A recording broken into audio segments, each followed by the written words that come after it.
Nyanyang. 5 taon. 5 taon na tila isang iglap lang kung iisipin, pero sapat na para baguhin ang lahat, pati na ang tibok ng pusong minsan nang nangakong hihinto lang kapag wala na siya. Ngayon, narito ako, humihinga ng parehong hangin na minsan niyang nilanghap, sa ilalim ng parehong araw na sumaksi sa mga pangarap naming biglang naglaho na parang bula. Hindi ko alam kung handa na ba akong harapin ang multo ng kahapon o kung mas matatakot ba akong makitang wala na talaga siyang pakialam sa amin ng anak namin. Ang init ng Maynila ay sumasalubong sa akin, tila yakap na matagal kong kinalimutan. Sa tabi ko, si Blue, ang 5 taong gulang kong anghel, ay manghang-mangha sa mga naglalakihang gusali at sa ingay ng mga sasakyang tila walang katapusan ang parada. Wakap niya ng mahigpit ang kamay ko, ang munting kamay na nagbibigay sa akin ng lakas sa bawat araw na dumadaan. Mama, ang daming cars, saka ang taas ng mga bahay. Bulalas niya, ang mga matay kumikislap sa tuwa. Ngumiti ako, isang pilit na ngiti.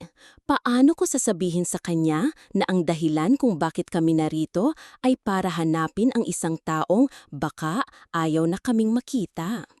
Oo anak, welcome to Manila. Sabi ko, ginagawang masigla ang boses ko hanggat kaya ko. Dito muna tayo titira ha?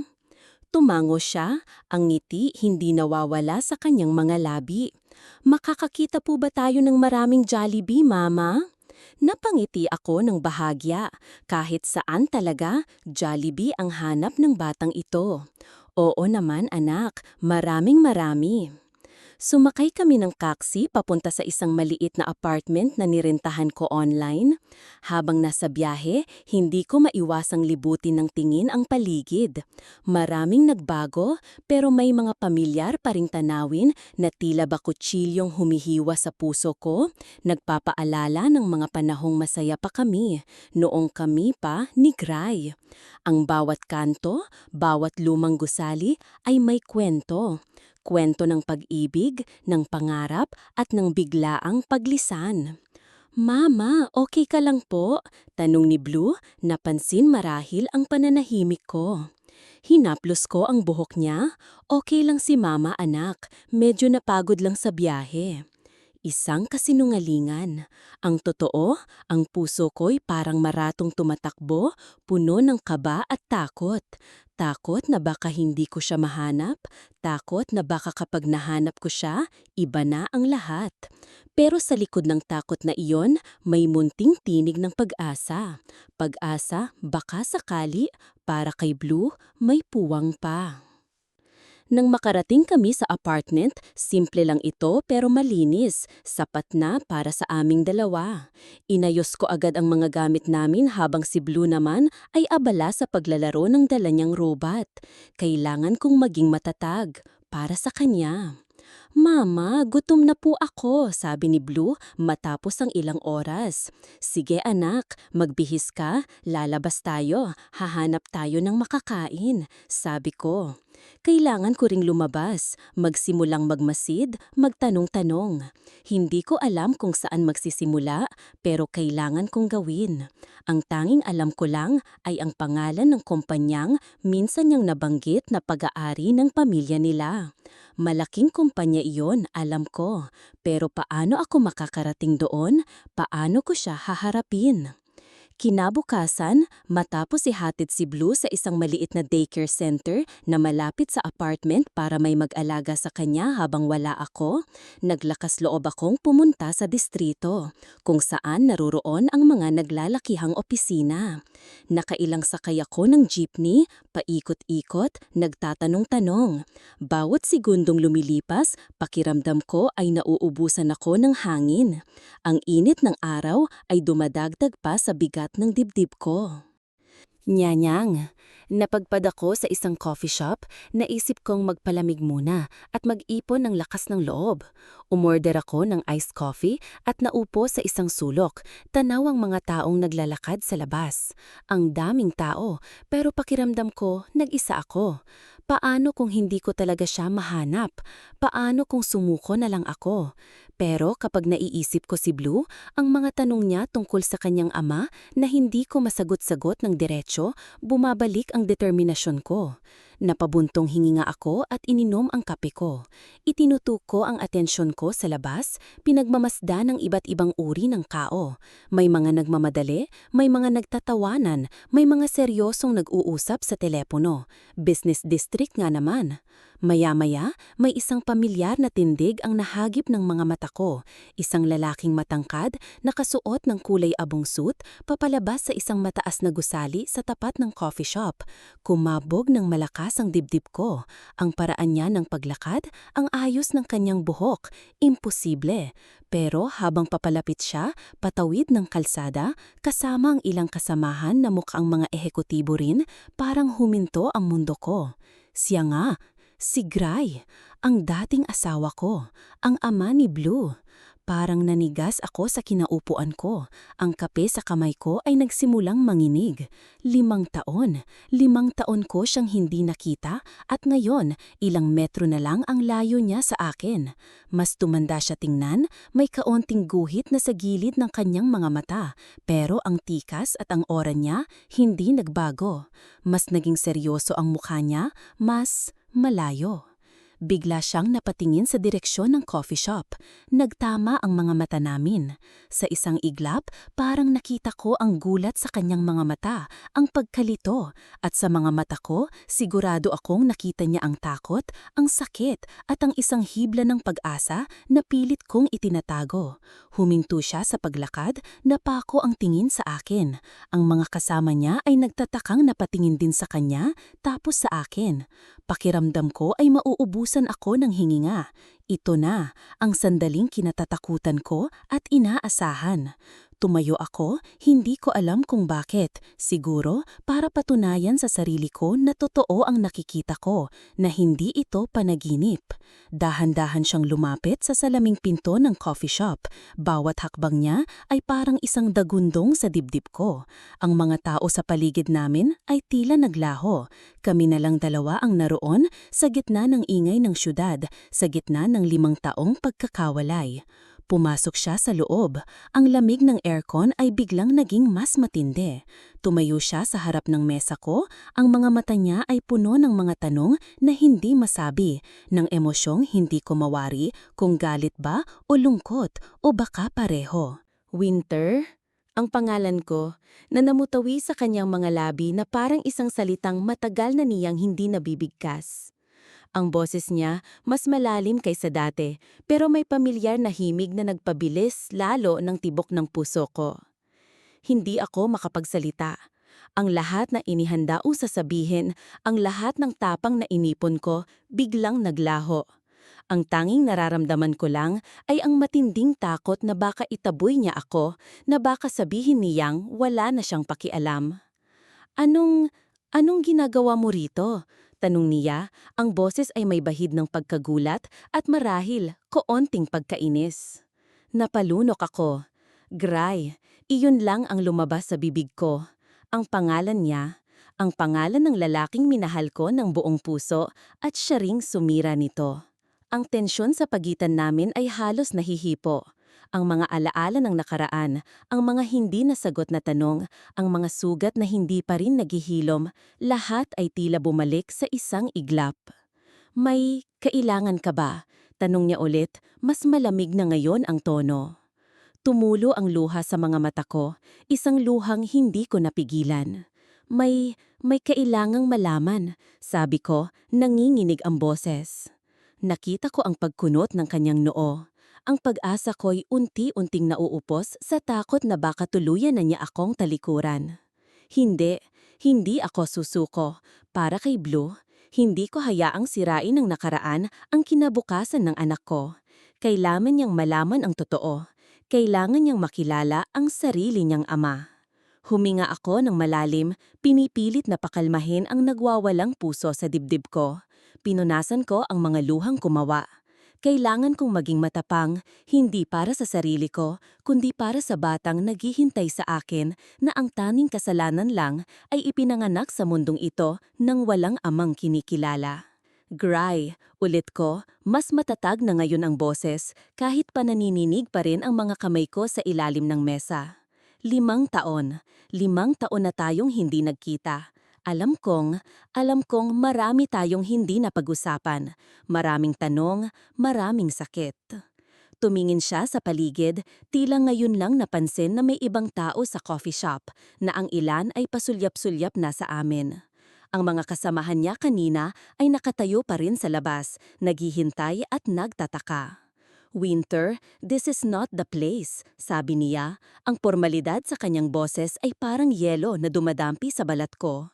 Kung may kailangan kang pera o hindi pera ang kailangan ko sa'yo, Gray. Putol ko, medyo tumaas ang boses, halo ang sakit at kaonting galit sa narinig. Akala ba niya, pagkatapos ng lahat, pera lang ang habol ko? Hindi mo ba naintindihan? Hindi ako bumalik dito para manggulo o para humingi ng limos. Nakita ko ang bahagyang pagbabago sa ekspresyon niya. Siguro, hindi niya inaasahan ang sagot ko. Siguro, sa isip niya, iyon lang ang posibleng dahilan ng pagbabalik ko. Then what? Anong gusto mo? Tanong niya, ang mga matay nagsusuri, tila sinusubukang basahin ang nasa isip ko. Ang gusto ko, mag-usap tayo. Sabi ko, dahan-dahan, bawat salita ay may bigat. May kailangan kang malaman, isang bagay na magpapabago sa lahat. Tinitigan niya ako ng matagal, ang mga pangay tila nagtiim. Nakita ko ang pag-aalangan sa kanyang mga mata, ang pag-aalinlangan. Siguro, iniisip niya kung ano ang pakay ko, kung ano ang sorpresa na dala ko. Nyanyang, tanong saan? Tanong niya, hindi pa rin nawawala ang pag-iingat sa boses. Hindi ko pwedeng sabihin dito, giit ko. Tumingin din ako sa paligid. Tama siya. Hindi ito ang tamang lugar para sa isang usapang ganito kabigat. Masyadong personal, masyadong importante. Napabuntong hininga siya, tila napipilitan. Look, Winter, marami akong ginagawa. Busy ako. Kung ano man yan, pwede bang idaan mo na lang sa abogado ko o... Abogado? Napailing ako, hindi makapaniwala. Gray, hindi ito tungkol sa legal na usapin. Ito ay tungkol sa atin, sa nakaraan, at sa isang bagay na hindi mo alam na nangyari pagkatapos ng lahat. Ang huling mga salita ko ay tila nag-iwan ng marka sa kanya. Nakita ko ang kislap ng kuryosidad o marahil pag-aalala sa kanyang mga mata. Humakbang siya palagit sa mesa, bahagyang yumuko. Anong ibig mong sabihin? Mas mahina na ngayon ang boses niya, tila kami lang dalawa ang nag-uusap sa gitna ng maraming tao. May anak tayo, Gray. Ang mga salitang iyon ay lumabas sa bibig ko na parang isang bombang sumabog sa pagitan namin. Nakita ko ang agarang pagbabago sa mukha niya, ang pagkagulat, ang hindi paniniwala, ang pagkalito. Para siyang binuhusan ng malamig na tubig. Napaurong siya ng bahagya, tila ba ang sinabi ko ay isang pisikal na dagok. Ano? Nautal niyang tanong, ang kulay ay tila nawala sa kanyang mukha. May anak tayo, ulit ko, mas mariin. 5 taon na siya, isang batang lalaki, at hindi niya alam kung sino ang tatay niya. Ang mga mata ni Gray ay nanatiling nakatitig sa akin, malalim, puno ng emosyong hindi ko mabasa. Ang kaninang tensyon ay napalitan ng isang nakabibinging katahimikan sa pagitan naming dalawa kahit pa maingay ang paligid. Hindi maaari, bulong niya umiiling-iling. Paano? Bakit? Bakit ngayon mo lang sinabi? Dahil ngayon lang ako nagkaroon ng lakas ng loob, Gray, sagot ko. Ang sakit ng 5 taong pag-iisa at pagtatago ay bumabalik. Dahil natatakot ako. Natatakot ako sa kung anong sasabihin mo, sa kung anong gagawin mo. Pero mas natatakot akong lumaki si Blue na may kulang sa pagkatao niya. May karapatan siyang makilala ka. Tumingin siya sa labas, sa mga kasamahan niyang halata na ang pagkainip. Pagkatapos ay ibinalik niya ang tingin sa akin, ang isip niya'y tila naglalakbay sa malayo. Hindi ko alam kung anong sasabihin ko. Aminado niya, ang boses ay halos pabulong. Hindi ko hinihiling na maniwala ka agad, sabi ko. Pero kailangan nating mag-usap, ng maayos, ng tayong dalawa lang, para kay Blue. Ang pagbanggit ko sa pangalan ng anak namin ay tila may epekto sa kanya. Nakita ko ang saglit na paglambot ng kanyang ekspresyon bago muling bumalik ang maskara ng pag-aalinlangan. Matagal siyang hindi nagsalita, tila pinoproseso ang lahat ng impormasyong bigla kong ibinagsak sa kanya. Ang hangin sa paligid namin ay mabigat, puno ng mga hindi nasasabing salita, ng mga taon ng galit, lungkot at pangungulila. Sa wakas, tumawa siya ng dahan-dahan. "Sige," sabi niya, "mag-usap tayo, pero hindi ngayon, hindi dito." Kinuha niya ang wallet niya at may inilabas na calling card. "Tawagan mo ako, iset natin." Inabot ko ang card, nanginginig pa rin ang kamay. Ang pangalan niya, Gray de Villa, at ang titulo niya sa ilalim, nakasulat sa mamahaling papel. Napaka-imposible. Ang lalaking ito, na ama ng anak ko, ay tila nabubuhay sa ibang mundo kumpara sa simpleng buhay na pinagsisikapan kong ibigay kay Blue. "Salamat," sabi ko, ang boses ko'y halos hindi marinig. Nyanyang, tumango lang siya, walang ngiti, walang anumang emosyon sa mukha. Pagkatapos ay tumalikod na siya at mabilis na lumabas ng coffee shop. Iniwan akong nakatayo roon, ang puso ko'y pinaghalong takot at pag-asa. Ang unang hakbang ay nagawa ko na. Nakita ko na siya, nakausap ko na siya. Pero ang mas mahirap na bahagi ay kasi simula pa lang. Ang harapin ng mga multo ng nakaraan, ang mga hindi pagkakaunawaan at ang mga lihim na nagiwalay sa amin. At ang mas mahalaga, ang ipaglaban ng karapatan ni Blue na magkaroon ng ama. Napasulyap ako sa hawak kong calling card. Ito na ang simula ng isang bagong kabanata, o marahil pagpapatuloy ng isang kwentong akala ko'y matagal nang nagwakas. Habang naglalakad ako pabalik sa daycare para sunduin si Blue, ang mga salita ni Gray ay umuulit-ulit sa isip ko. Ang lamig ng kanyang boses, ang pag-alinlangan sa kanyang mga mata. Pero sa kabila noon, may maliit na ningas na pag-asa na sumisilip sa puso ko. Kahit gaano pa kasakit ang nakaraan, kahit gaano pa kalaki ang mga hadlang, kailangan kong maniwala na may dahilan kung bakit kami muling pinagtagpo. At ang dahilan na iyon ay ang maliit na batang naghintay sa akin, ang bunga ng pag-ibig na minsan naming pinagsaluhan. Sumumpa ako sa sarili ko noon, habang yakap-yakap ang sanggol na si Blue sa gitna ng aking kalungkutan at pag-isa, nagagawin ko ang lahat para sa kanya. At ang sumpang iyon ang magiging gabay ko sa mga susunod na araw. Hindi ko hayaang sirain ng nakaraan ang kinabukasan ng anak ko. Hinding-hindi. Kinabukasan, pagkatapos kong ihatid si Blue sa daycare, tinitigan ko ang calling card ni Gray na nasa palad ko. Ang mga letra ng kanyang pangalan ay tila sumasayaw sa aking paningin. Simbolo ng isang nakaraang pilit kong tinatalikuran, pero pilit ding bumabalik.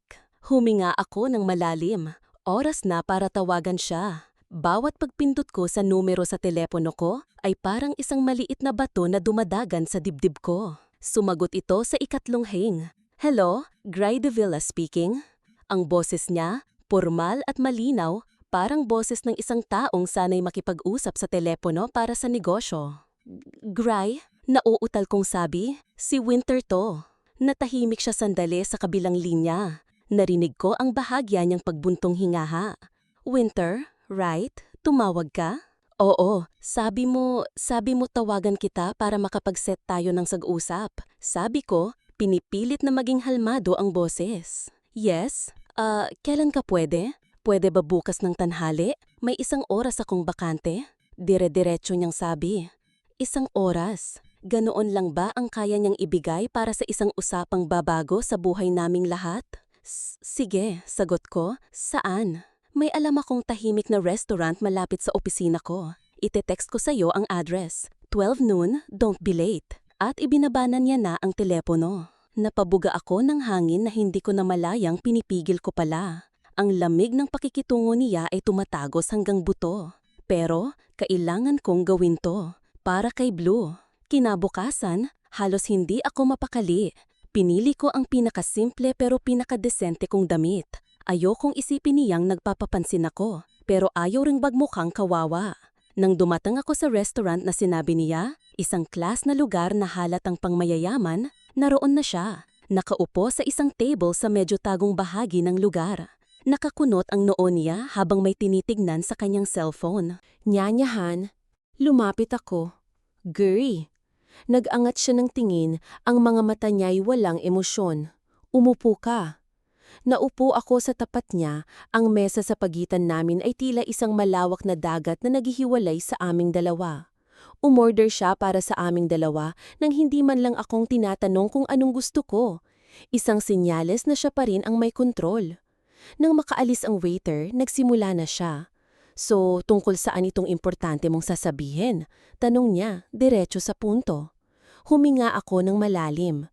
Gary, alam kong mahirap paniwalaan pero kailangan mong malaman na may anak tayo? Putol niya, may sarkasmo sa tono.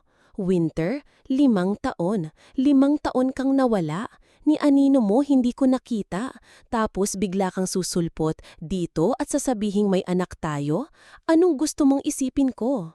Nasaktan ako sa tono niya, sa kawalan niya ng tiwala. Alam kong mahirap, pero totoo ang sinasabi ko, Gri. Si Blue, anak mo siya.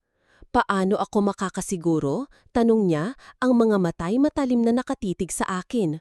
Pwede namang, ibang lalaki ang ama, di ba? Bakit ako? Dahil ba sa tingin mo may makukuha ka sa akin? Ang sakit ng mga salita niya ay parang sampal. Tumulo na naman ang mga luha ko pero pinilit kong huwag ipakita ang hinaing.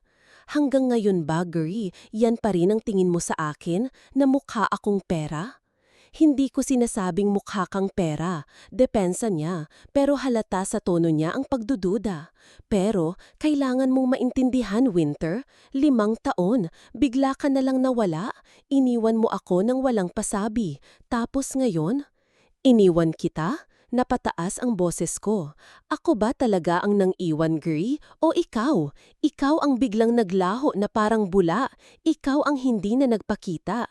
Ikaw ang hindi na sumasagot sa mga tawag ko, sa mga text ko. Isang araw, mahal mo ako. Kinabukasan, para na akong basura na hindi mo nakilala. Ang mga salitang iyon ay matagal nang nakakuyom sa dibdib ko. At ngayon, sa wakas, nasabi ko na. Nakita ko ang pagbabago sa ekspresyon niya. Tila natigilan siya sa sinabi ko. Hindi ganon yun, Winter. May mga nangyari. Anong nangyari, Gray? Hamon ko. Anong nangyari na mas importante pa sa ating dalawa? Sa mga pangarap natin? Akala ko ba mahal mo ako? Akala ko ba ipaglalaban mo ako? Ang boses ko'y basag na, puno ng hinanakit. Hindi mo maiintindihan, sabi niya, umiwas ng tingin. Puwes, ipaintindi mo sa akin, giit ko. Dahil sa loob ng 5 taon, Gray, ako lang mag-isang nagpalaki kay Blue. Ako lang mag-isang umiiyak gabi-gabi, iniisip kung nasaan ka, kung bakit mo kami iniwan. Alam mo ba kung gaano kahirap yun, na araw-araw tinatanong niya kung nasaan ang papa niya, at wala akong maisagot kundi mga kasinungalingan? Nakita ko ang bahid ng sakit sa kanyang mata. Sa wakas, tila tumagos ang mga salita ko. Hindi ko alam, Winter, mahina niyang sabi. Hindi ko alam na nabuntis ka. Paano mo malalaman? Bigla ka na lang nawala? Sumbat ko, pero medyo humupa na ang galit ko, napalitan ng matinding lungkot. Nang malaman kong buntis ako, sinubukan kitang hanapin. Pinuntahan kita sa dati nating tagpuan, sa apartment mo, pero wala ka na. Nagtanong ako sa mga kaibigan natin, pero walang may alam kung nasaan ka. Yumuko siya, tinitigan ang mga kamay niyang nakapatong sa mesa. May malaking problema sa pamilya noon, Winter. Isang bagay na hindi ko pwedeng sabihin sa'yo. Problema sa pamilya? Kunot noo kong tanong. Gray, ano ba yung problemang yon na kailangan mang talikuran ang lahat? Ang tayo? Nag-angat siya ng tingin, at sa unang pagkakataon mula nang magkita kami ulit, nakita ko ang tunay na sakit sa kanyang mga mata. Isang sakit na tila matagal na niyang dinadala. Ang papa, simula niya, ang boses ay naging mas mabigat.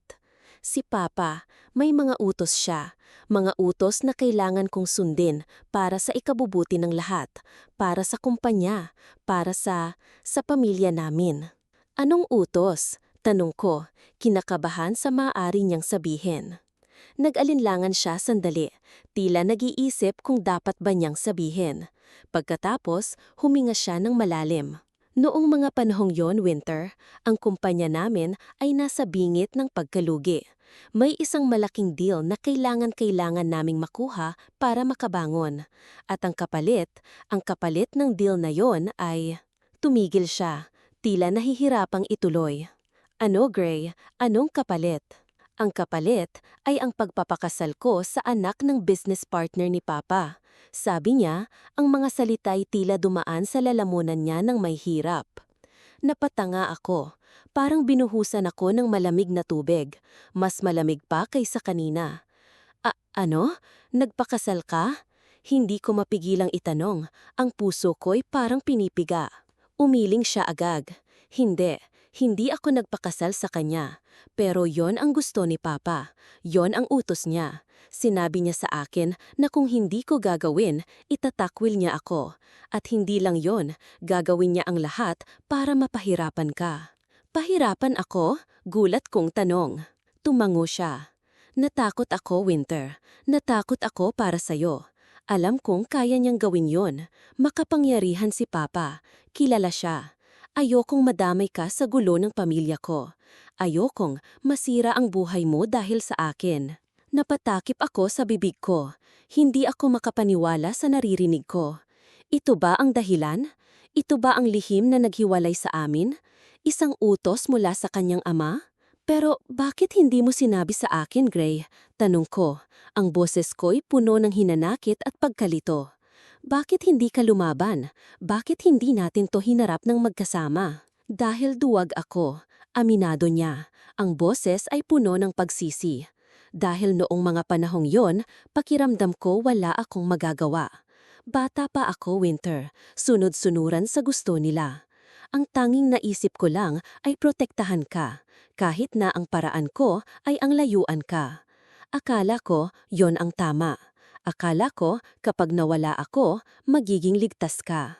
Pinunasan ko ang mga luhang patuloy sa pag-agos. Pero hindi mo alam kung gaano kasakit ang ginawa mo, Gray. Hindi mo alam kung gaano ako nasaktan, kung gaano ako nahirapan. Alam ko, sabi niya, ang mga matang nakikiusap. At wala ng araw na lumipas na hindi ko pinagsisihan ang desisyon kong yon. Kung alam ko lang na may blue. Hindi niya natapos ang sasabihin niya, tila may bumara sa kanyang lalamunan. Sa kabila ng sakit, sa kabila ng galit na nararamdaman ko, may kaunting bahagi sa puso ko na nagsimulang makaunawa. Hindi nito binubura ang lahat ng sakit na idulot niya, pero kahit papaano, may paliwanag na. Isang paliwanag na hindi ko inaasahan. Gray, sabi ko, mas mahinahon na ngayon. Ang anak natin, si Blue, kamukhang-kamukha mo siya. Nakita ko ang kislap ng gulat at pag-asa sa kanyang mga mata. Talaga? Tumango ako. Gusto mo ba siyang makita? Ang tanong na iyon ay lumabas lang sa bibig ko, hindi ko pinag-isipan. Pero nang masabi ko na, alam kong yon ang tamang gawin. Ito na ang simula ng lahat. Nyanyang. Tinitigan niya ako, ang mga matay puno ng iba't ibang emosyon. Pag-aalinlangan, takot, pero higit sa lahat, isang matinding pananabik. Gusto ko, Winter, sabi niya, ang boses ay nanginginig. Gusto ko siyang makilala. Tumango ako. Pero kailangan mong malaman, Gray, na hindi magiging madali ito. 5 taon siyang lumaki na wala ka. At ang pamilya mo, ang papa mo, paano kung tututol na naman sila? Ang takot na iyon ay laging naroon sa likod ng isip ko. Haharapin natin yon, sabi niya, mas matatag na ngayon ang boses, may bagong determinasyon sa kanyang mga mata. This time, Winter, hindi na ako magiging duwag. Para sa anak natin. Para sa atin. Ang mga huling salita niya ay nagbigay ng kakaibang kilabot sa akin. Para sa atin. May atin pa ba pagkatapos ng lahat? Hindi ko alam, pero sa mga sandaling iyon, habang nakatingin ako sa mga mata niyang puno ng pagsisisi at bagong pag-asa, isang maliit na tinig sa puso ko ang nagsasabing, baka sakali, mayroon pa. Ang pagkain naming in-order ay dumating na, pero parang wala kaming ganang kumain. Ang bigat ng mga revelasyon ay nanatili sa pagitan namin. Marami pang kailangang pag-usapan, marami pang sugat na kailangang gamutin. Pero kahit papaano, may nabuksang pinto. Isang pinto patungo sa posibleng paghilom. Kailan ko siya pwedeng makita? Tanong ni Gray, ang pananabik ay hindi maitago sa kanyang boses. Sa lalong madaling panahon, sabi ko, pero kailangan nating mag-ingat. Ayokong mabigla si Blue at ayokong masaktan na naman siya. Tumango si Gray. Naiintindihan ko. Gagawin natin to sa paraang tama para sa kanya. Pagkatapos ng tanghali ang iyon, umalis ako sa restaurant na may halo-halong emosyon. Ang sakit ng nakaraan ay naroon pa rin, pero nabawasan na ito ng konting pag-unawa. Ang takot sa hinaharap ay nandyan pa rin, pero may kasama na itong pag-asa. Isang pag-asang baka sakali, sa kabila ng lahat, mabubuo pa rin ang pamilyang matagal ko nang ipinagdarasal para kay Blue. Ang lihim ng nakaraan ay nabuksan na. Ang tanong na lang, ano ang idudulot sa aming hinaharap? Lumipas ang ilang araw matapos ang masinsinan naming pag-uusap ni Gray. Sa mga araw na iyon, palagi kaming nagkakausap sa telepono. Pinaplano ang pagkikita nila ni Blue. Ramdam ko ang pananabik sa boses ni Gray sa tuwing nababanggit namin ang anak namin. Pero kasabay noon, naroon din ang takot. Takot na baka hindi siya matanggap ni Blue. O, mas malala, takot sa kung anong magiging reaksyon ng pamilya niya, lalo na ng kanyang ama at ina. Ako man ay kinakabahan. Paano ko ipapaliwanag kay Blue na ang lalaking makikita niya ay ang kanyang papa? Ang papa na matagal na niyang hinahanap sa mga guhit niya at sa mga dasal niya bago matulog. Paano kung matakot siya? Paano kung magalit? Mama, sino po yung tito na kausap mo lagi sa phone? Tanong ni Blue isang hapon habang naglalaro kami sa sala. Napangiti ako. Siya si Tito Gray, anak, kaibigan ni Mama. Isang maliit na kasinungalingan, pero para sa ngayon, ito muna. Friend niyo po? Pwede ko po ba siyang makilala? Tanong niya, ang mga matay puno ng kuryosidad. Huminga ako ng malalim. Ito na siguro ang tamang pagkakataon. Oo naman anak, gusto mo ba siyang makita bukas? Opo, masigla niyang sagot. Mabait po ba siya, Mama? Oo anak, mabait siya. Sabi ko, sana nga ay maging mabait ang tadhana sa aming tatlo. Kinabukasan, sinundo kami ni Grace sa apartment. Napagkasunduan namin na sa isang park kami magkikita, isang lugar na pambata at hindi masyadong formal. Nang makita ni Blue si Gray na papalapit sa sasakyan, nanlaki ang mga mata niya.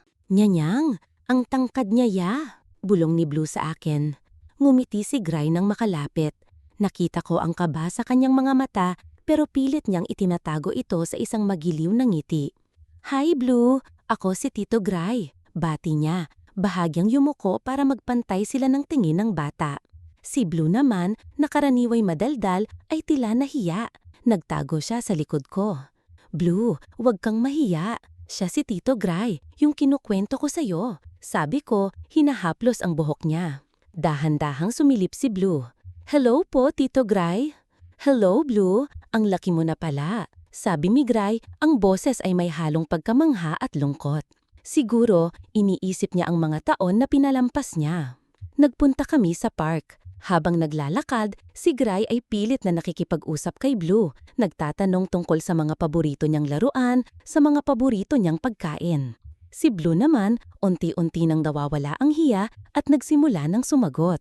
Nakikita ko ang saya sa mga mata ni Gray sa bawat ngiti at tawa ni Blue. At sa puso ko, may kakaibang init na dumadaloy.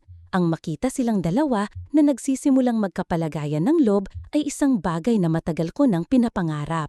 Naupo kami sa isang bench habang si Blue ay masayang naglalaro sa di kalayuang slide. Kamukhang kamukha ko nga siya, Winter, sabi ni Gray. Hindi inaalis ang tingin kay Blue.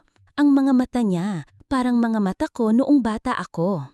Oo, sagot ko. At ang ugali niya parang sayo rin. Makulit pero malambing. Ngumiti si Gray. Salamat, Winter. Salamat sa pagpapalaki mo sa kanya ng maayos. Ginawa ko lang ang dapat kong gawin, Gray. Mahal na mahal ko si Blue, sabi ko. Natahimik kami sandali. Pinapanood lang si Blue. Ang eksenang ito, isang ama, isang ina, at isang anak na masayang naglalaro ay parang isang pangarap na natupad. Pero alam kong hindi pa tapos ang lahat. Winter, basag ni Gray sa katahimikan. Kailangan kong sabihin sa kanila, kay mama at papa. Kinabahan ako. Sigurado ka na ba, Gray? Paano kung hindi nila matanggap? Kailangan nilang tanggapin, Winter, sabi niya. May determinasyon sa boses. Anak ko si Blue, dugo't laman ko. Karapatan niyang makilala ang pamilya niya at karapatan din nilang makilala ang apo nila. Alam kong tama siya, pero hindi ko pa ring maiwasan ang mangamba. Kilala ko ang reputasyon ng pamilya De Villa. Kilala sila sa pagiging strikto at mapagmataas, lalo na si Doña Selena, ang ina ni Gray. Minsan ko na siyang nakita sa isang event ng kumpanya nila noon at ang tingin niya pa lang ay parang nanghuhusga na. Kailan mo balak sabihin, tanong ko. Sa lalong madaling panahon. Pero gusto ko, kasama ka. Kasama natin si Blue. Lalo akong kinabahan. Harapin ang mga De Villa kasama si Blue? Parang dinadala ko ang anak ko sa pugad ng mga leon. Gray, hindi ko alam. Winter, please, pakiusap niya. Hinawakan ang kamay ko. Ang init ng kanyang palad ay nagbigay ng kaunting kapanatagan sa akin. Kailangan ko ng suporta mo. Kailangan ni Blue na makita na magkasama tayo. Na pamilya tayo. Ang salitang pamilya. Paulit-ulit na bumabalik. Ang salitang matagal ko nang inaasam para kay Blue. Tumango ako, kahit na mabigat ang dibdib ko. Sige, pero Gray, mangako ka sa akin. Ano man ang mangyari, puprotektahan mo si Blue. Pangako. Sabi niya, ang mga matay seryoso. Hinding-hindi ko hahayaang masaktan siya. Dumating ang araw ng pagkikita.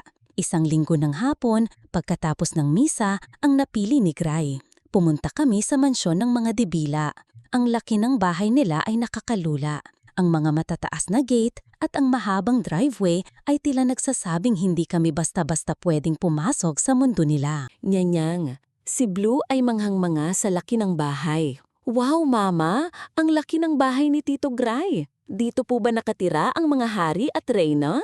Napangiti ako ng mapait. Halos ganoon na nga, anak. Sinalubong kami ng mga katulong sa pintuan. Ang ambience sa loob ng bahay ay malamig at formal. Bawat gamit ay mukhang mamahalin at antigo. Sa malawak na sala, naghihintay ang mga magulang ni Gray. Si Don Miguel, ang ama ni Gray, ay nakaupo sa isang silyang tila trono, seryoso ang mukha. Si Doña Selena naman, ang ina ni Gray, ay nakatayo sa tabi ng bintana, matalim ang tingin sa amin pagpasok namin. Mama, Papa, bati ni Gray. Ang boses ay medyo kinakabahan. Si Winter po at si Blue. Lumapit kami. Si Blue ay kumapit ng mahigpit sa kamay ko. Tiningnan kami ni Don Miguel mula ulo hanggang paa, walang emosyon. Si Doña Selena naman, hindi man lang ngumiti. Ang mga mata niya ay tila mga punyal na tumutusok sa akin. Gray, anong ibig sabihin nito? Tanong ni Doña Selena.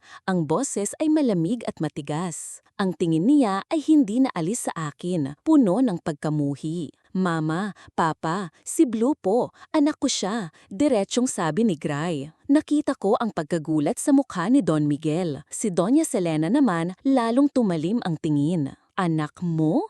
Ulit ni Doña Selena, tila hindi makapaniwala. Gray, anong pinagsasabi mo? At sino ang babaeng yan? Mama, si Winter po, ang ina ni Blue, sagot ni Gray. Ang ina? Tumawa si Doña Selena, isang tawang walang saya. Gray, ilang beses ko bang sasabihin sa'yo na layuan mo ang mga babaeng ganyan? Mga babaeng ang habol lang ay pera natin. Nasaktan ako sa sinabi niya. Gusto kong sumagot, pero pinigilan ko ang sarili ko. Hindi ito ang oras para makipagtalo. Mama, hindi po ganoon si Winter. Depensa ni Gray. At totoo po ang sinasabi ko. Si Blue ay anak ko. Paano ka nakakasiguro? Tanong ni Don Miguel. Sa wakas ay nagsalita. Ang boses ay malalim at may otoridad. Ma, Papa, hindi po siya nagsisinungaling. Giit ni Gray. Nakikita niyo naman, di ba? Hawig na hawig ko si Blue. Tiningnan ni Don Miguel si Blue na ngayon ay medyo natatakot na. Pagkatapos ay ibinalik niya ang tingin kay Gray. Kahit na, paano nangyari to? Bakit ngayon lang namin nalaman? Dito na nagsimulang ikwento ni Gray ang lahat. Ang tungkol sa utos ni Don Miguel noon, ang tungkol sa paglayo niya sa akin, ang tungkol sa hindi niya pagkakaalam na buntis ako. Habang nagsasalita si Gray, si Doña Selena ay panay ang iling, tila hindi matanggap ang mga naririnig. Kasalanan mo to, Gray? Sigaw ni Doña Selena nang matapos magkwento si Gray. Kung sinunod mo lang kami noon, hindi sana mangyari ang lahat ng to. At ikaw, tumingin siya sa akin ng masama. Ikaw na babae ka, anong ginawa mo sa anak ko? Siguro ginayuma mo siya. Selena, tama na yan, saway ni Don Miguel, pero halata rin ang galit sa mukha niya. Hindi Miguel, hindi ako tatahimik, sigaw ni Doña Selena. Hindi ko matatanggap na ang apo ko ay magmula sa isang babaeng katulad niya. Isang babaeng walang pinanggalingan, isang babaeng hindi karapat-dapat sa pamilya natin. Ang mga salita ni Doña Selena ay parang mga kutsilyong sumasaksak sa puso ko. Niyakap ko si Blue na nagsisimula ng umiyak. Tama na po, Mama, sabi ni Gray. Ang boses ay nagtitimpi ng galit. Huwag niyo naman pong pagsalitaan ng ganyan sa harap niyang bata. Bata? Yan ba ang kinakampihan mo ngayon, Gray? Ang bunga ng pagkakamali mo? Lalong nangitingit si Doña Selena. Ninyang hindi ko na napigilan ang sarili ko. Doña Selena, wala po kayong karapatang pagsalitaan ng ganyang ang anak ko.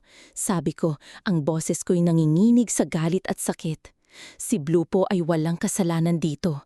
At kung pagkakamali man ang tingin ninyo sa kanya, para sa akin, siya ang pinakamagandang biyaya na natanggap ko sa buhay ko. Nagulat si Doña Selena sa pagsagot ko. Tumaas ang kilay niya. Aba, sumasagot ka pa? Opo, sabi ko, tinitigan siya sa mata. Dahil hindi ko hahayaang apihin ninyo ang anak ko.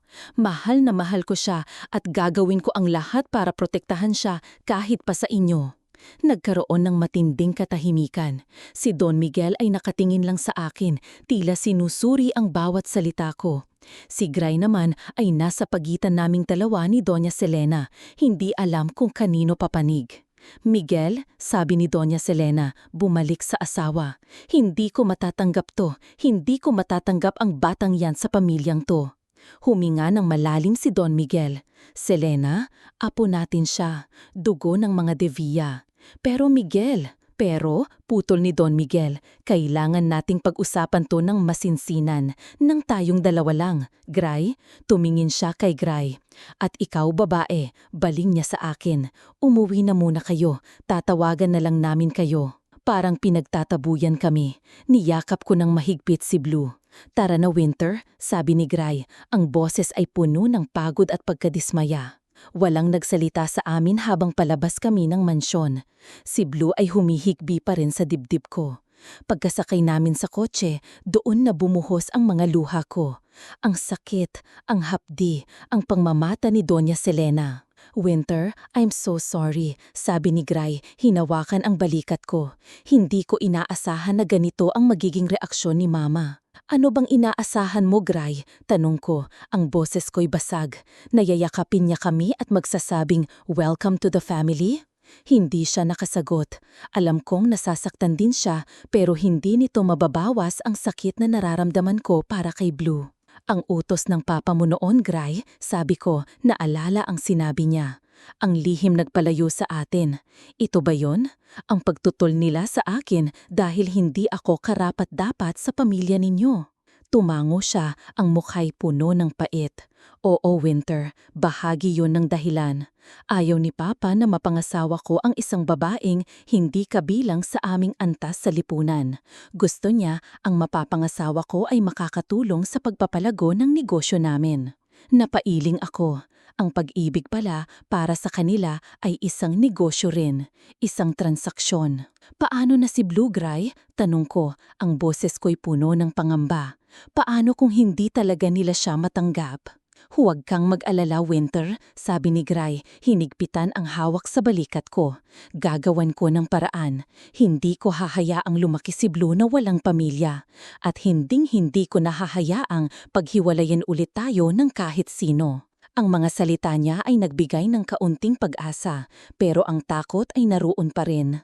Ang dugo ng pag-ibig na dumadaloy kay Blue, ang dugong nag-uugnay sa kanya kay Gray at sa pamilya De Villa ay siya ring dugong maaaring maging dahilan ng panibagong sakit at paghihiwalay. Ang laban ay hindi pa tapos. Sa katotohanan, ito ay kasisimula pa lamang. At sa gitna ng lahat ng ito, ang tanging hiling ko lang ay ang kaligayahan at kapayapaan para sa anak ko. Nyanya, lumipas ang mga araw pagkatapos ng mapait na paghaharap sa mansyon ng mga De Villa. Ang bigat ng mga nangyari ay tila nakakabit pa rin sa aming mga balikat, lalo na sa akin. Si Blue, buti na lang, tila madaling naka-move on sa hindi magandang karanasan. Para sa kanya, ang mahalaga ay nakasama niya ang Tito Gray niya at iyon lang ang paulit-ulit niyang ikinukwento. Pero ako, hindi ko makalimutan ang matatalim na salita ni Doña Selena, ang malamig na pakikitungo ni Don Miguel. Si Gray naman, halos araw-araw kaming dinadalaw o tinatawagan. Sinisikap niyang bumawi sa mga taong nawala siya sa buhay namin ni Blue.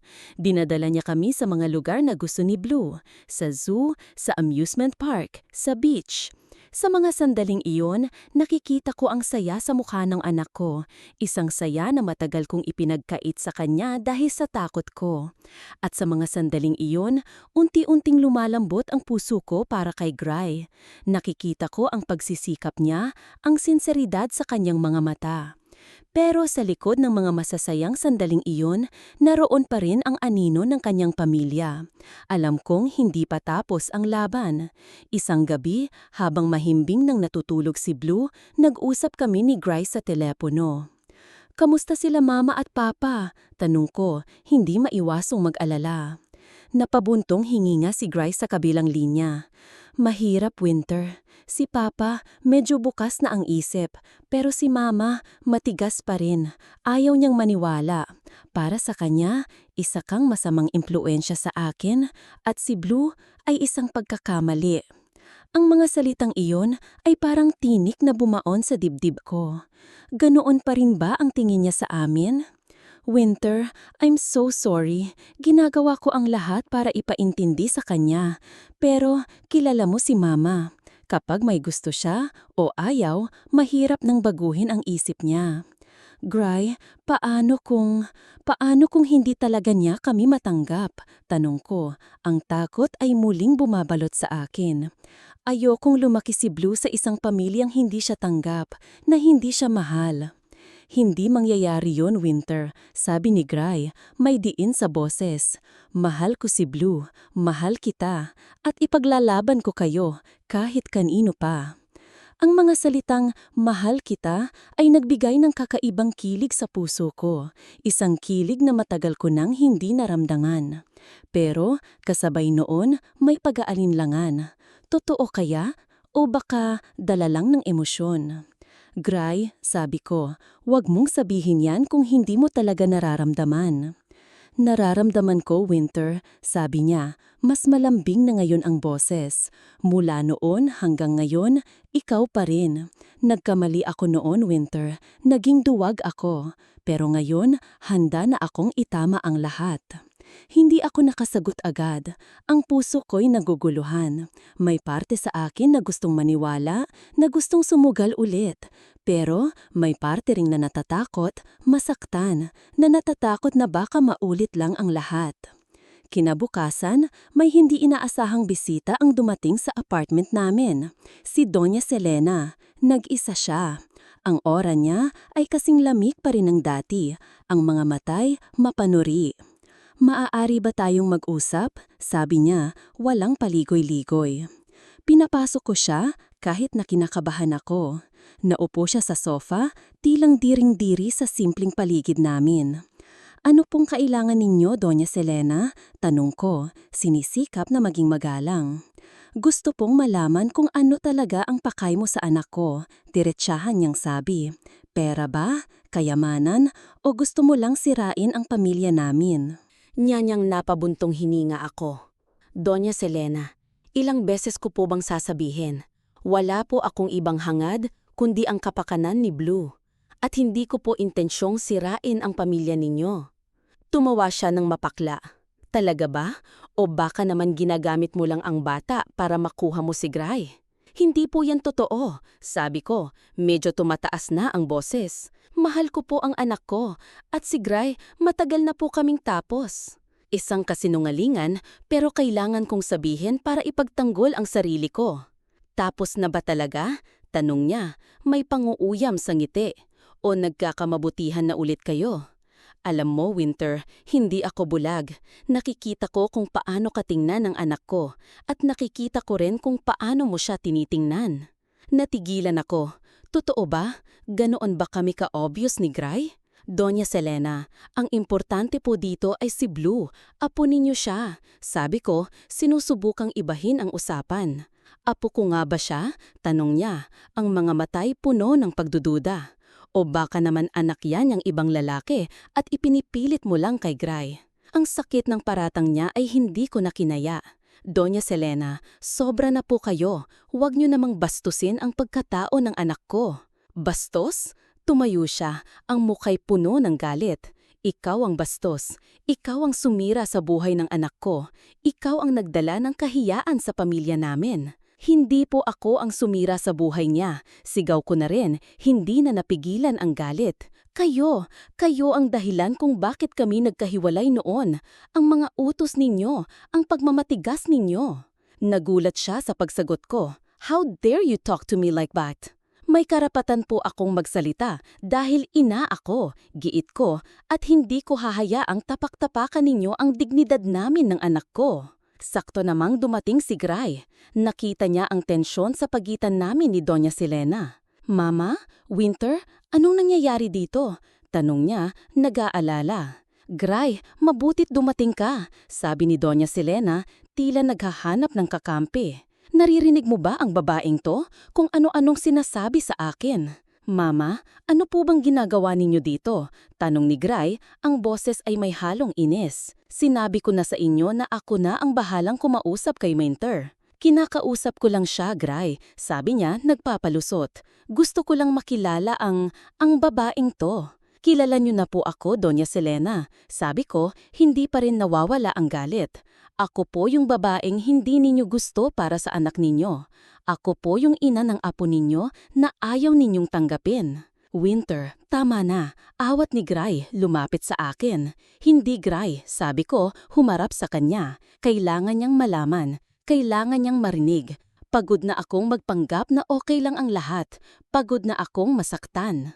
Tumingin si Gray kay Doña Selena. Ang mukha'y puno ng pagdismaya. Mama, please, tama na po. Nasasaktan niyo si Winter. Nasasaktan niyo ako. Nasasaktan ka? Tumawa si Doña Selena. Ako ang nasasaktan dito, Gray. Dahil sa babaeng yan, nagkakagulo ang pamilya natin. Dahil sa kanya, sumusuway ka na sa amin. Hindi po ako sumusuway, Mama. Sabi ni Gray, mas matatag na ngayon ang boses. Ginagawa ko lang po ang tama. Si Blue po ay anak ko, at si Winter ang babaeng mahal ko. Ang mga salitang iyon ay tumatak sa isip ko. Sa harap mismo ng ina niya, inamin ni Gray ang nararamdaman niya para sa akin. Natugilan si Doña Selena. Tila hindi siya makapaniwala sa narinig. Pagkatapos, ang mukha niya ay napuno ng matinding galit. Kung yan ang gusto mo, Gray, sige, sigaw niya. Pumili ka. Kami, ang pamilya mo, o ang babaeng yan at ang anak niya. Isang ultimatum, isang pagsubok sa pagmamahal ni Gray. Tumingin si Gray sa akin, pagkatapos ay sa ina niya. Nakita ko ang sakit sa kaning mga mata, ang hirap ng desisyong kailangan niyang gawin. Mama, wag niyo naman po akong papiliin. Pakiusap ni Gray, ang boses ay basag. Pumili ka, Gray, giit ni Doña Selena, ang mga matay nagbabaga. Huminga ng malalim si Gray. Kung kailangan ko pong pumili, Mama, tumingin siya sa akin at sa mga mata niya nakita ko ang desisyon. Pipiliin ko sila. Pipiliin ko si Winter at si Blue. Ang puso ko'y tumalon sa tuwa at takot. Tuwa dahil pinili niya kami. Takot dahil alam kong mas lalong magagalit si Doña Selena. At hindi nga ako nagkamali. Ang mukha ni Doña Selena ay namula sa galit. Kung ganun, wala ka ng anak na ina, sigaw niya. At wala ka na ring pamilya, magsama kayo. Pagkasabi nun, mabilis siyang lumabas ng apartment, malakas na isinara ang pinto. Naiwan kaming tatlo ni Gray at Blue na nagising na pala sa ingay at ngayon ay nakayakap sa binti ko, takot na takot. Sa katahimikan, ang bigat ng mga nangyari ay bumalot sa buong silid. Lumuhod si Gray sa harap ni Blue at niyakap ito. Okay lang anak, huwag kang matakot, nandito si Papa. Pagkatapos ay tumingin siya sa akin, ang mga matay puno ng lungkot at pag-aala. Winter, I don't know what to say. Niyakap ko silang dalawa. Okay lang, Gray, sabi ko, kahit na ang puso ko'y parang dinudurog, naiintindihan ko. Pero si Mama, magiging okay din ang lahat, sabi ko, sinusubukang maging matatag para sa kanilang dalawa. Ang importante, magkakasama tayo. Pero sa loob-loob ko, hindi ako sigurado. Ang pagsubok na ito ay napakabigat. Ang pagpili ni Gray ay maaaring magdulot ng mas malaking gulo. Ang selos at takot ni Doña Selena ay maaaring maging dahilan ng mas marami pang pagsubok sa aming pagmamahalan. Nagsimula na akong magtanong sa sarili ko, tama ba ang ginawa naming pagbabalik? Tama ba na ipinilit ko ang karapatan ni Blue? O baka naman, mas mabuti pang nanatili na lang kami sa probinsya, malayo sa gulo, malayo sa sakit.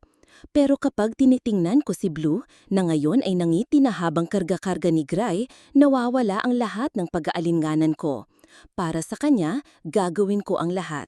Para sa kanya, haharapin namin ang lahat ng pagsubok. Ang pagmamahal namin ni Gray ay sinusubok ng husto. Ang mga puwersa mula sa labas ay pilit kaming pinaghihiwalay. Pero sa gitna ng lahat ng ito, may isang bagay na sigurado ako. Ang pagmamahal namin para kay Blue ang magiging sandata namin. At ang pag-asang muling magsimula, ang pag-asang mabuo ang pamilyang matagal na naming pinapangarap, ang siyang magbibigay sa amin ng lakas para lumaban. Ang mga sumunod na linggo, matapos ang mapait na komprontasyon sa pagitan namin ni Doña Selena at ang desisyon ni Gray na piliin kami ni Blue, ay puno ng tensyon at kawalan ng katiyakan. Si Gray, bagamat masaya na kasama kami, ay halatang dinadala ang bigat ng pagtalikod sa kanya ng kanyang ina. Madalas ko siyang nahuhuling tulala, malalim ang iniisip. Si Doña Miguel naman, ayon kay Gray, ay sinusubukang mamagitan, pero tila walang epekto ang pakiusap nito kay Doña Selena. Sa kabila ng lahat, sinikap naming maging normal ang buhay para kay Blue. Dinadala pa rin siya ni Gray sa mga paborito niyang lugar. Ako naman, patuloy sa pag-aalaga kay Blue at sa pamamahala sa aming maliit na tahanan. Sa mga gabing magkasama kami, unti-unti kong mararamdaman ang pagbabalik ng dating sigla sa puso ko. Ang mga simpleng bagay, ang sabay-sabay na pagkain sa hapag, ang panunood ng cartoons kasama si Blue, ang mga kwentuhan namin ni Gray bago matulog, lahat iyon ay nagbibigay ng init at pag-asa. Pero sa loob-loob ko, hindi ako sigurado. Ang pagsubok na ito ay napakabigat. Ang pagpili ni Gray ay maaaring magdulot ng mas malaking gulo. Ang selos at takot ni Doña Selena ay maaaring maging dahilan ng mas marami pang pagsubok sa aming pagmamahalan. Nagsimula na akong magtanong sa sarili ko, tama ba ang ginawa naming pagbabalik? Tama ba na ipinilit ko ang karapatan ni Blue? O baka naman, mas mabuti pang nanatili na lang kami sa probinsya, malayo sa gulo, malayo sa sakit. Pero kapag tinitingnan ko si Blue na ngayon ay nangiti na habang karga-karga ni Gray, nawawala ang lahat ng pag-aalinganan ko. Para sa kanya, gagawin ko ang lahat. Para sa kanya, haharapin namin ang lahat ng pagsubok. Ang pagmamahal namin ni Gray ay sinusubok ng husto. Ang mga puwersa mula sa labas ay niyayakan. Isang gabi, habang natutulog na si Blue, naupo kami ni Gray sa maliit naming balkonahe, tanaw ang mga ilaw ng syudad. Winter, simula ni Gray, hinawakan ang kamay ko. Alam kong nahihirapan ka na sa sitwasyon natin. Alam kong nasasaktan ka sa mga ginagawa ni Mama. Ngumiti ako ng bahagya. Okay lang ako, Gray. Ang importante, nandito ka. Nandito tayo para kay Blue. Pero hindi yun sapat, Winter. Sabi niya, ang mga mata'y puno ng lungkot. Gusto kong maging buo tayo. Gusto kong tanggapin kanila. Gusto kong maranasan ni Blue ang pagkakaroon ng kumpletong pamilya. Gray, alam kong darating din tayo dyan. Sabi ko, pinipisil ang kamay niya. Kailangan lang natin ng pasensya. Pero hanggang kailan, Winter? Hanggang kailan magmamatigas si Mama? Tanong niya, ang boses ay may bahid ng desperasyon. Miss na miss ko na siya, Winter. Kahit gaano pa siya kasungit, nanay ko pa rin siya. Niyakap ko siya. Alam ko ang nararamdaman niya. Kahit gaano pa kasakit ang mga sinabi ni Doña Selena, alam kong mahal pa rin ni Gray ang kanyang ina. Gray, sabi ko, baka kailangan nating gumawa ng paraan para makausap siya, para ipaintindi sa kanya. Sinubukan ko na, Winter, ayaw niyang makinig.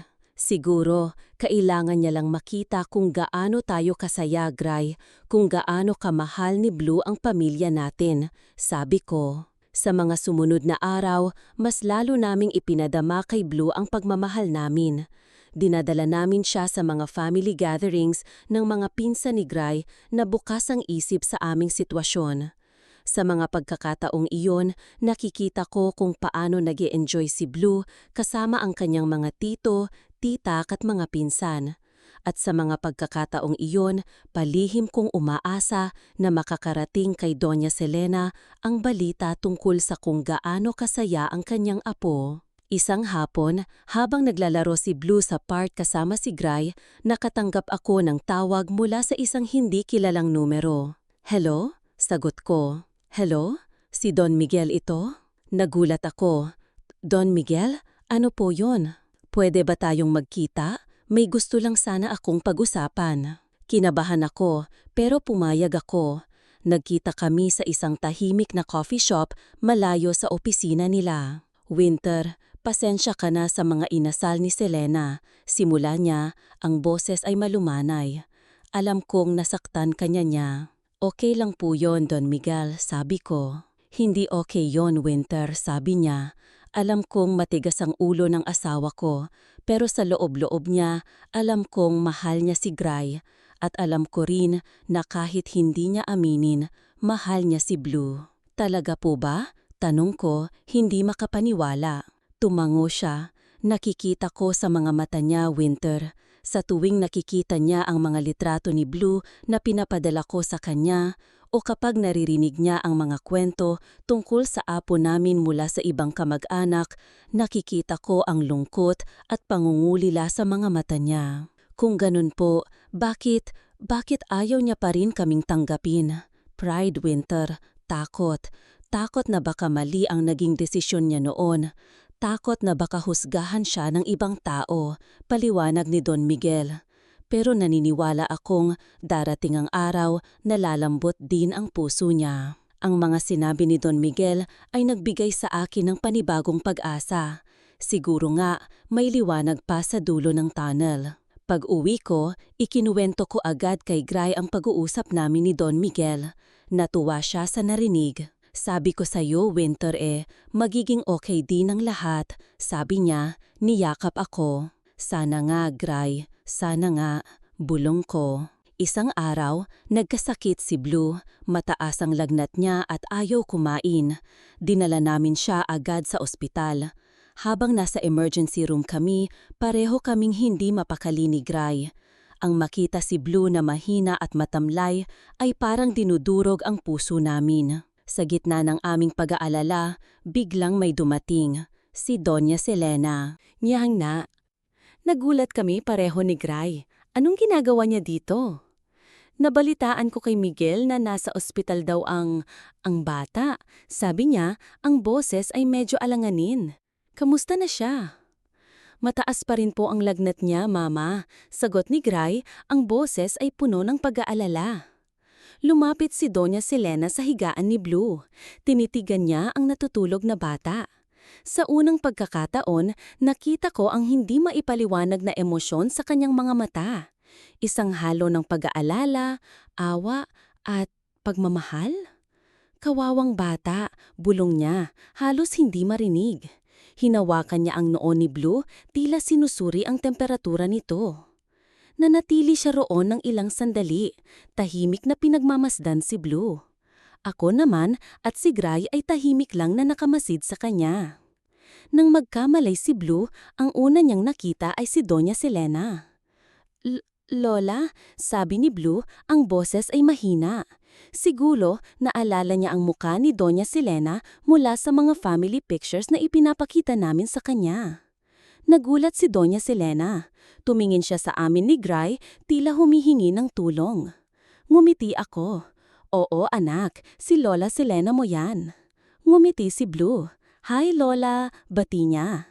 Si Doña Selena, sa unang pagkakataon mula nang makilala ko siya, ay ngumiti rin. Isang maliit, alanganing ngiti, pero isang ngiti pa rin. Hello apo, sabi niya, ang boses ay nanginginig. Hinawakan niya ang maliit na kamay ni Blue. Magpagaling ka ha? Sa mga sumunod na araw na nasa ospital si Blue, araw-araw kaming dinadalaw ni Doña Selena. Nagdadala siya ng mga prutas at mga laruan para kay Blue. Kinakausap niya ang bata, kinukwentuhan. Unti-unti, nakikita ko ang pagbabago sa kanya. Ang dating matigas niyang puso ay tila unti-unting limalambot. Isang hapon, habang natutulog si Blue, naiwan kaming tatlo ni Gray at Doña Selena sa kwarto. Winter, sabi ni Doña Selena bumaling sa akin. Gusto kong humingi ng tawad. Nagulat ako. Si Doña Selena humihingi ng tawad? Patawad sa lahat ng masasakit na nasabi ko sa iyo, sa inyo ni Gray. Patuloy niya, ang mga matay naluluha na. Patawad kung naging marumot ako, kung naging mapanghusga ako. Hindi ko alam na ganito pala ang pakiramdam ng magkaroon ng apo. Ngayon ko lang naintindihan kung gaano kahalaga ang pamilya. Hindi ako makapagsalita, niyakap ako ni Gray. Mama, sabi ni Gray, ang boses ay nanginginig din. Pinapatawad ka na namin.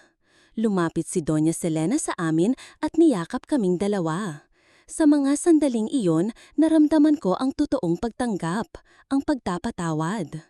Nang makalabas si Blue sa ospital, iba na ang lahat. Si Doña Selena ay naging regular na bisita sa aming bahay. Nakikipaglaro siya kay Blue, tinuturuan niya itong magbasa. Minsan, nagkakasama pa kaming tatlong babae. Ako, si Doña Selena at si Blue. Sa pamamasyal, ang dating tensyon ay napalitan na ng saya at pagmamahalan. Si Miguel naman, masayang-masaya sa pagbabago ng kanyang asawa. Sa wakas, buo na ulit ang kanilang pamilya. Isang gabi, habang naghahapunan kami sa bahay ng mga De Villa, isang bagay na dati ay hindi ko man lang mapapangarap, tinanong ni Gray si Blue. Blue, anak, masaya ka ba? Ngumiti si Blue ng napakalapad. Opo, Papa. Sobrang saya po kasi kumpleto na tayo.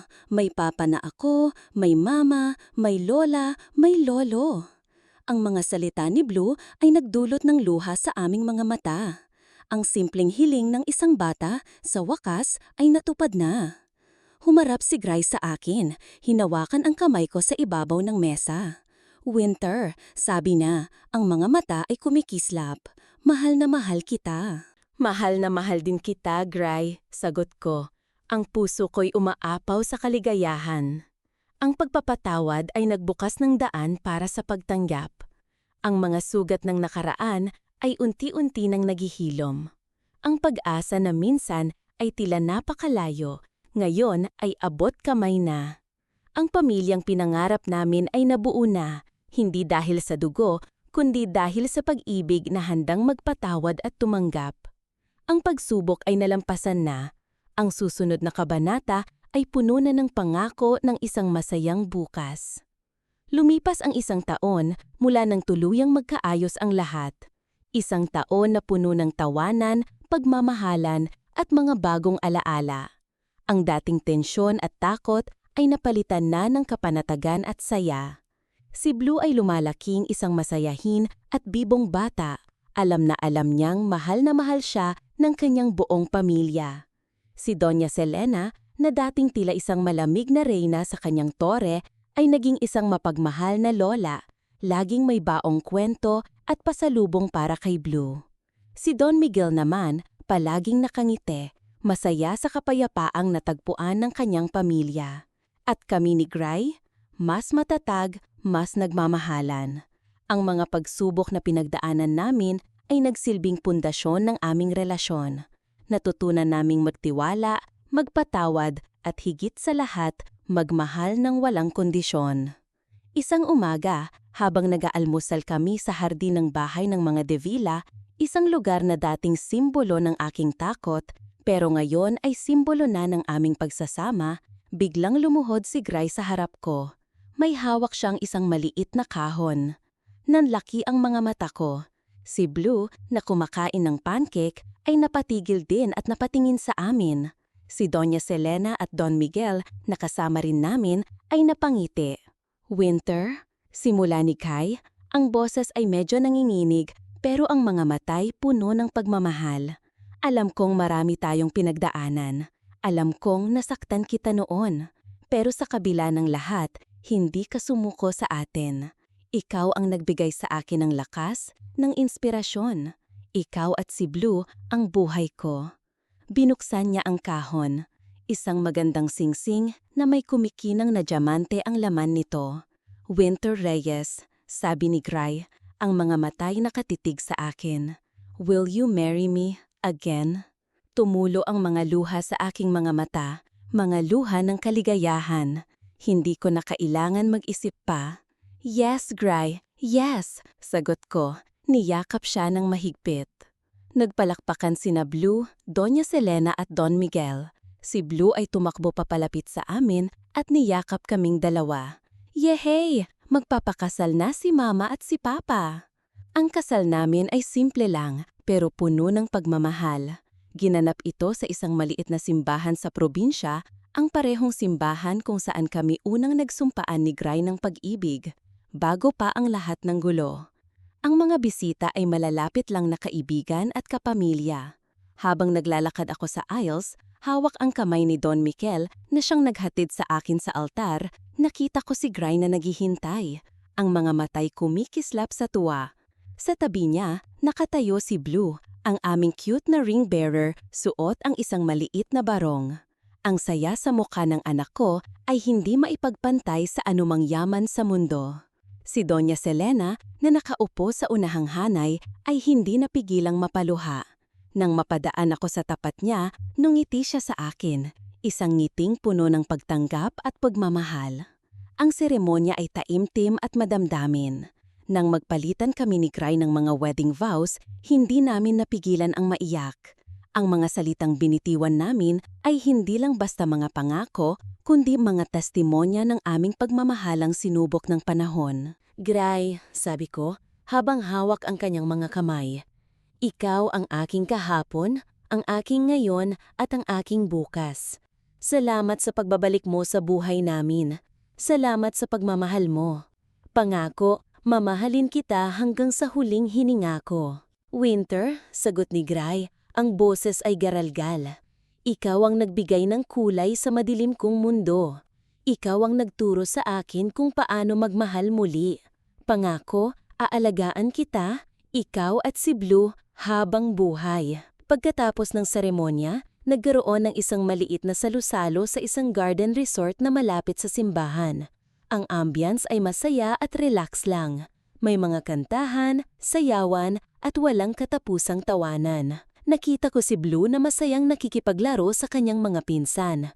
Si Doña Selena at Don Miguel naman ay abala sa pakikipagkwentuhan sa mga bisita. Ipinagmamalaki ang kanilang apo. Lumapit sa akin si Doña Selena. May hawak na isang baso ng champagne. Winter, anak, sabi niya, isang salitang hindi ko akalaing maririnig ko mula sa kanya. Masaya ako para sa inyo ni Gray. At masaya ako dahil naging bahagi ka na ng pamilya namin. Salamat sa pagpapatawad mo sa akin. Niyakap ko siya.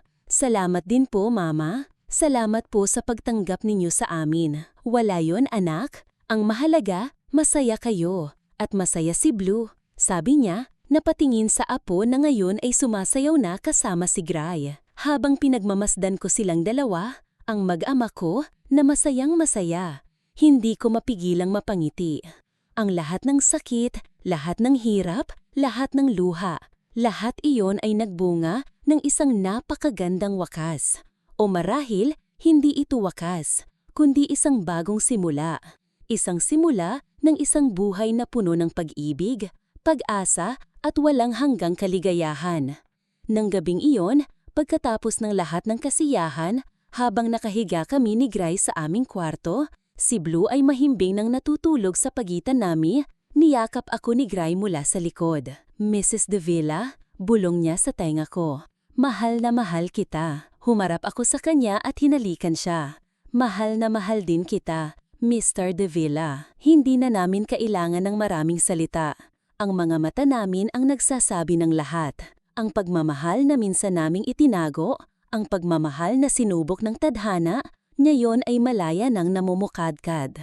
Ang kwento namin ni Gray ay hindi perpekto. Nagkaroon ng mga pagkakamali, mga pagkukulang, mga sakit. Pero sa huli, ang pag-ibig pa rin ang nanaig.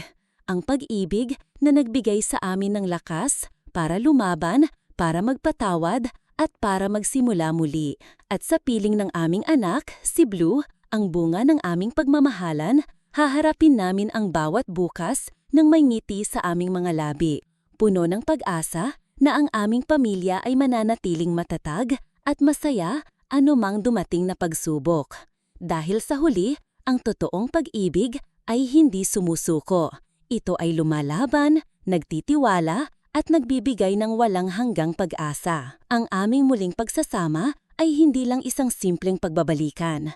Ito ay isang testamento na kahit gaano pa kahirap ang daan, kahit gaano pa kalalim ang sugat, may pag-asa pa rin para sa mga pusong handang magmahal at magpatawad. At ang pag-asang iyon ang magiging gabay namin sa pagbuo ng isang masayang pamilya, isang pamilya nagsimula muli mula sa mga pagkatalo at pagsubok, patungo sa isang kinabukasang puno ng liwanag at pagmamahal. Mga minamahal kong mambabasa at tagapakinig, heto na tayo sa dulo ng ating paglalakbay kasama sina Winter, Girly at ang kanilang munting anghel na si Blue.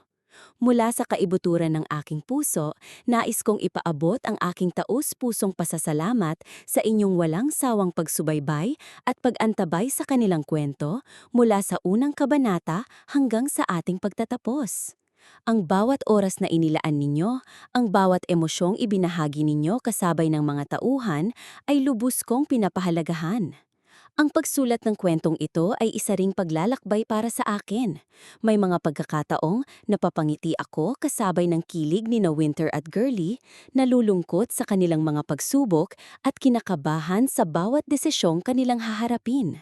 Naging hamon din ang paghabi ng bawat tagpo upang maipadama ang tunay na kulturang Pilipino. Ang init ng samahan sa pamilya, ang sigla ng mga piyesta, ang simpleng biyahe sa jeepney at ang bigat ng bawat emosyon na tila ba personal kong nararanasan. Ang pagbuo sa karakter ni Doña Selena, halimbawa, ay isang paalala kung paano ang pagmamahal ay maaaring magbalat kayo bilang galit o takot, at kung paano ang puso, gaano man katigas, ay may kakayahang lumambot. Ngunit ang pinakamasarap na bahagi ay ang makitang nabubuo ang kanilang kwento at ang isiping marahil may mga puso kayong naantig nito. Kung mayroon man akong nais na maiwan sa inyo mula sa kwentong ito ay ang walang hanggang kapangyarihan ng pag-ibig. Pag-ibig na kayang magpatawad, magtiis at magbigay ng walang katapusang pag-asa. Ang kahalagahan ng pamilya, sa dugo man o sa puso, at ang katatagang harapin ang anumang unos basta't magkakasama. Ipinakita rin dito na ang bawat isa sa atin ay may kanya-kanyang laban, mga lihim na dinadala at mga sugat na kailangang gamutin. At higit sa lahat, ang aral na kahit gaano pa kapait ang nakaraan, laging may puwang para sa bagong simula at sa paghilom. Walang perpektong tao at walang perpektong relasyon. Ngulit, sa pamamagitan ng pag-unawa, respeto at tunay na pagmamahal, lahat ay maaaring malampasan. Kaya naman, inaanyayahan ko kayong mag-iwan ng inyong mga komento at saloobin. Ano ang pinakapaborito ninyong bahagi? Sinong karakter ang tumatak sa inyo? Anong aral ang inyong napulot na nais ninyong isabuhay? Ang inyong mga mensahe ay magsisilbing inspirasyon sa akin at patunay na ang mga salita ay may kakayahang kumonekta sa ating lahat. At kung nagustuhan ninyo ang kwento, huwag sana kayong mag-atubiling ibahagi ito sa inyong mga kaibigan, kapamilya at kakilala upang mas marami pa ang makasaksi sa paglalakbay ni na Winter at Girlie.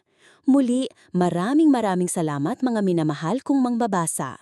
Ang inyong suporta ang nagbibigay buhay sa mga kwentong tulad nito. Hanggang sa ating muling pagkikita sa mga susunod pang kwento. Nagmamahal ang inyong manunulat.